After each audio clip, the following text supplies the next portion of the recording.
Our next guest offers tips in her latest book, How to Nurture Female Employees, which was published early this month. Let's bring in Kathy Matsui, Vice Chair at Goldman Sachs Japan, the spearhead of Womenomics. Kathy, great to speak to you. Thank you for joining us. That really stood out to me, that the labour participation rate for women in Japan is higher than the US. So significant progress in Japan, much of it built on the recommendations that you put forward. But it seems that progress has started to stall. Why? So we have made, as you mentioned, considerable ground in the last few years with respect to getting women, more Japanese women, to work outside the home, as you point out. However, we still have not made equal or similar progress when it comes to women in decision-making or leadership roles. And I think it, frankly, will take time. It's one thing first to encourage women to take, jobs outside the home, but more than half of Japanese women working today are working in a part-time capacity as opposed to a full-time one. And, the reality of life is it's very hard to become a leader of an organization if you are working in a part-time role. So I think this is still early days. Hopefully we'll encourage, and with more government policies to encourage more Japanese women to take on full-time roles in the future, and companies doing more to groom and nurture their female talent to take on managerial positions. Hopefully these numbers at the leadership level will change as well.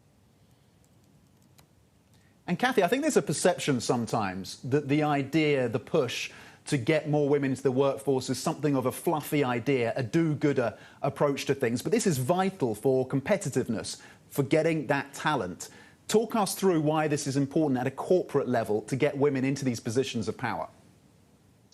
Absolutely. And I think that that's really what galvanized perhaps the nation to start talking about gender diversity away from this context of it's a nice to have or an equal rights, human rights issue, really to place it front and center of the economy and business performance. So we have proven, for instance, that Japanese companies with above average or higher than average ratios of female managers also tend to have above average growth in both revenues as well as ROE levels. And so I think you can empirically prove that greater gender diversity does matter for the bottom line and for performance of companies. On top of which, we've also shown that if we group together and isolate Japanese companies that do have more progressive gender diversity practices internally, for instance, they also exhibit higher share price performance relative to the rest of the market. So I think using this kind of evidence is very powerful in convincing sort of the skeptics and the naysayers that gender diversity is nothing more than a nice to have. What are some of the solutions that you outline in your book for corporations, not just in Japan, but globally? So first off, I think it's incredibly important to do what I just described, which is to convince the naysayers that gender diversity actually matters for business performance. If you can't convince your staff that this is, the reality, then it's very hard to convince them to behave differently, to think differently. Secondly, I think there's a huge amount of what I call unconscious bias built into the system. Obviously, Japan is not unique in this regard, but when we look at, for example, gender role stereotypes in this country, what are career paths for women versus for men? They tend to be quite distinct. And so how do we break those molds? How do we break those stereotypes? How do we educate our young girls and boys to think about, well, you don't actually have to be this, you can be this in future. So I think a lot of training and education needs to be done at that level. And then I'd also say that women themselves, often are encountered or they encounter a promotion opportunity.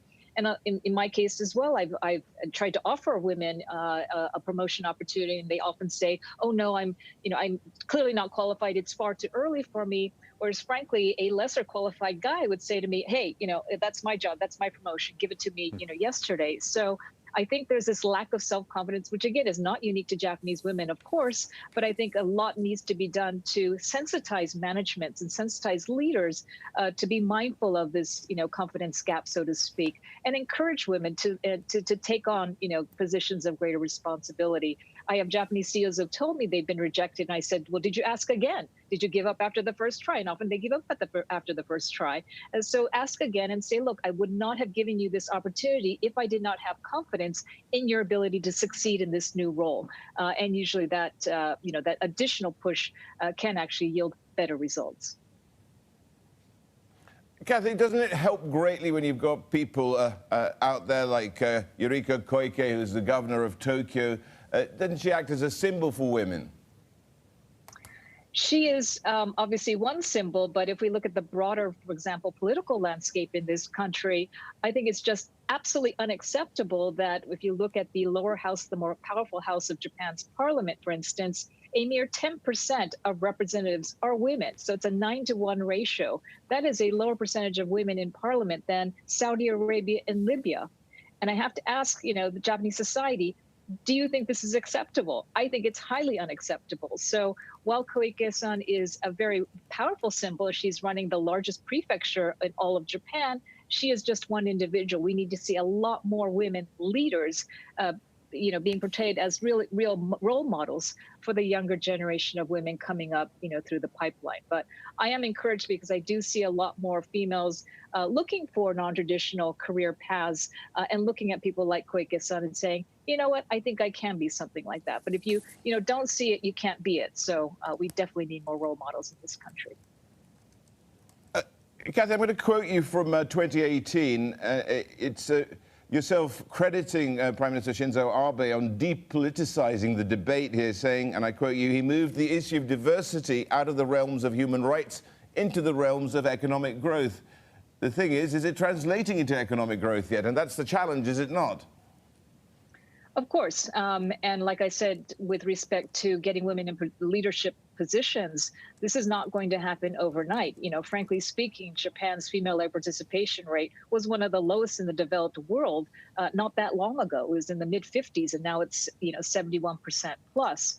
But again, it's one step to get women out of the house and working outside the home, earning an income. It's yet another to get them working longer hours, more full-time, and eventually in entering that pipeline for leadership positions. So I think that if we look at economic, activity during that period, not the very recent, COVID period, but before this crisis hit, you did see, more than 3 million women earning an income outside the home. Even if it was part-time, they were earning more income for their households.